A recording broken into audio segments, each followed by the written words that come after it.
বিসমিল্লাহির রহমানির রহিম। সকল প্রশংসা আল্লাহর, সকল ক্ষমতার মালিক আল্লাহ মহান। আসসালামু আলাইকুম আমার প্রাণ প্রিয় সকল আপনজন, কেমন আছেন? আমি আপনাদেরই কান্তাপা আবারও চলে আসলাম। আজকে হচ্ছে 29/7/2026 সাল। আল্লাহর নামে কাজ শুরু করলাম। আমি আমার আল্লাহর ঘরে সালাম ও দোয়া পৌঁছে দিলাম। আমার প্রিয় নবীজি রওজা মোবারকে সালাম ও দোয়া পৌঁছে দিলাম। হযরত শাহজালাল শাহপরানে সালাম ও দোয়া পৌঁছে দিলাম। আজমির শরীফে সালাম ও দোয়া পৌঁছে দিলাম। মাইজবান্ডার শরীফে সালাম ও দোয়া পৌঁছে দিলাম।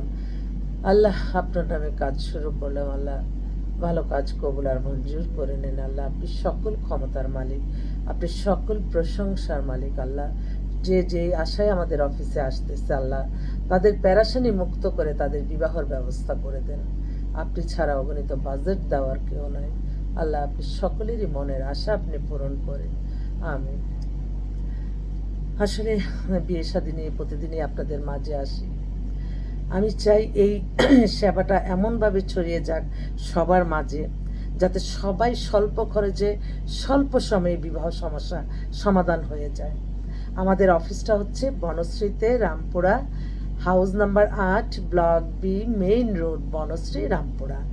আর হোয়াটসঅ্যাপ নাম্বারটা বলে দিচ্ছি, 01971860261। আসলে খুব তাড়ার মধ্যে আছি, কয়েকটা কাজে বের হয়ে যাব।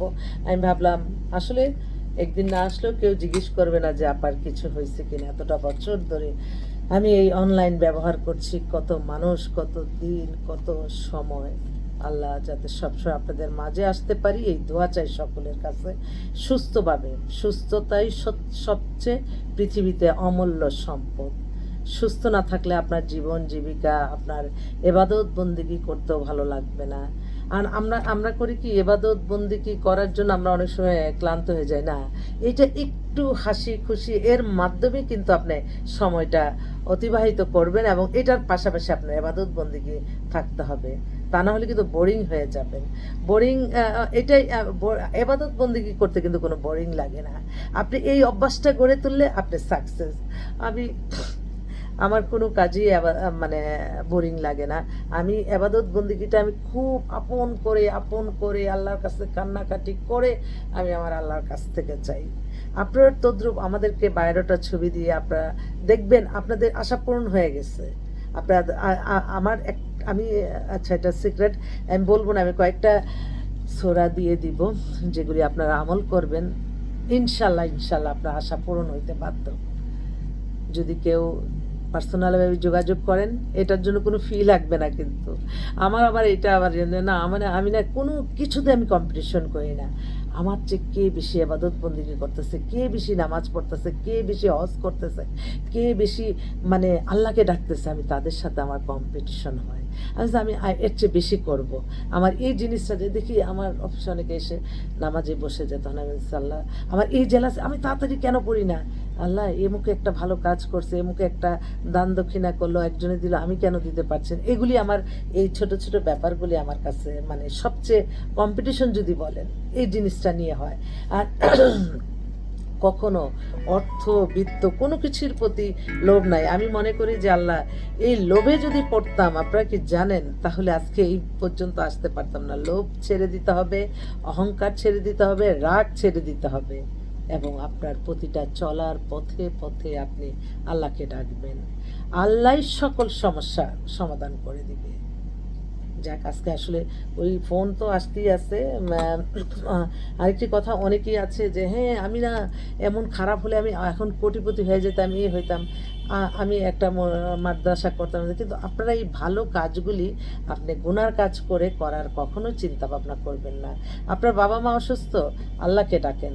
আপনি গুনার কাজ করে তার ওষুধপত্র এনে আপনি তাকে সেবা করবেন, তাকে করবেন, এটার জন্য আল্লাহর কাছে জবাবদিহিতা করতে হবে। অনেকেই বলে যে হ্যাঁ আমার মা বাবা কিভাবে চলবে আমি যদি না করি। আপনি হালাল পথে আসেন, আপনার মা বাবা এমনি সুস্থ থাকবে। এবং গুনার কাজ করে আমার কাছে একটা মেয়ে আসছে, সে মাদ্রাসা দিবে। এখন আমার বলতেই হয়, জানি না আল্লাহ তাকে মাফ করবে ইনশাল্লাহ। তার তার 3টা বাচ্চা হয়ে গেছে, তার মনের ভিতর ঢুকছে সে একটা মাদ্রাসা করবে। তো আমার কাছে যে অফারটা নিয়ে আসছে, আমি তখন ওকে সাথে সাথে বললাম, তোমাকে কি আল্লাহ বলছে যে তুমি গুনার কাজ করে ভালো ভালো কিছু করো? তখন সে বলছে যে হ্যাঁ, তুমি সোয়াবের জন্যই তো সব কিছু করি আমরা, এই সোয়াবটাই যদি আমরা না পাই তাহলে আমরা কেন কি করব? এটা ছোট্ট একটা উদাহরণ দিলাম। আমি কালকে আমার রাতের বেলা একটা ডিনার ছিল আমার এক বোনের বাসায়। ওর মেয়ে এই মেয়ের মানে ওর খালার ছেলেকে আমেরিকায় কত 2000 সালে মনে হয় বিয়ে হয়েছিল আমাদের ইনফরমেশনে। তো তারা অনেক ইয়ে করে। আমি যে মানে ওরা আবার বিজ্ঞাপন দেখে ফোন করছে, আমি যাওয়ার সাথে সাথে গলায় জড়াই দিচ্ছে, তুমি কান্তা না? আমি বলছি, হ্যাঁ, তোমাকে তো আমি দেখেছি সেই কবে আমার এমন বোনের ছেলেকে তুমি বিয়ে করাইছো। আমি তো সব কিছু আল্লাহর হুকুম, আমরা তো ছিলাম মাত্র। তো ওনার এখন মেয়ে, একটা ছেলে, ছেলে থাকে গুলশানে আর উনি থাকে ধানমন্ডিতে। এক নামেই চিনবেন, বিশিষ্ট ব্যবসায়ী, বিশিষ্ট শিল্পপতি বলা যায়, যেটা বাংলাদেশের সবার হাতের নাগালে পেয়ে যাবেন নাম বললে। মেয়েটা হচ্ছে আপনার, ওর হচ্ছে এখন কত বয়স হবে, 34-35। মেয়ে পুরা ফরেনার, এত সুন্দর। আমি ছবি দিব আপনাদেরকে। 5 ফিট 5 লম্বা, মানে এক্সেলেন্ট সুন্দরী, একটু ইনোসেন্ট টাইপের, একটু রোমান্টিকও, যা বুঝলাম। আমি বললাম যে তুমি কেমন ছেলে জানো আন্টি? আসলে আমার ডিভোর্সটা হয়েছে এখন। আমি মানে তার কনফিডেন্স খুব, যে আমি একটা আনমেরিড মেয়ের মতোই, আমাকে বেশি বয়স্ক ছেলে দিয়ে না। আমি শোনো, তোমার জন্য কিন্তু একটা অফার আছে, সেটা হচ্ছে তুমি যদি চাও তোমার বয়সে কম, হ্যাঁ দিতে পারো। তার মানে তার ভিতরে কনফিডেন্স আছে যে সে ক্যারি করতে পারবে সংসারটা। তো ওরা বলছে চাকরিজীবী, ব্যবসায়ী বা বিদেশে, কিন্তু একটু সুন্দর এবং ইয়াং ছেলে চায়। ইয়াং 40, বলছে 45 পর্যন্ত।